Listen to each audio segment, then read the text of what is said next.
अस्सलाम वालेकुम प्यारे तलबा। आज हम करेंगे भारी आवाज़ वाले हरूफ। सबसे पहले कल हमने किया था भ, फ, थ, ठ और ज, और आज हम करेंगे, यहाँ से आप शुरू करेंगे, यहाँ से छ,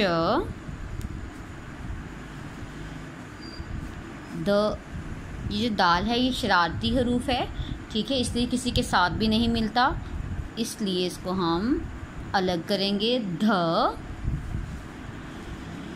ये भी शरारती हरूफ है। ढ, काफ आप ऊपर से शुरू करेंगे। ख, ठीक है,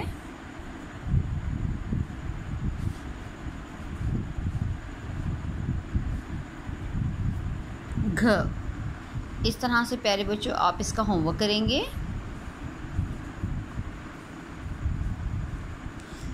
और यहाँ पर आप पिछले भारी हरूफ लिखेंगे।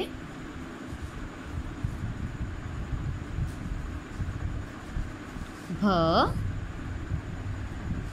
इसको आप साथ साथ याद भी करेंगे। फ, थ, ठ और झ के बाद छ, ध, ढ, ख, घ। आप खूबसूरत तरीके काम करें और उसके बाद इसकी तस्वीर मुझे व्हाट्सएप करें।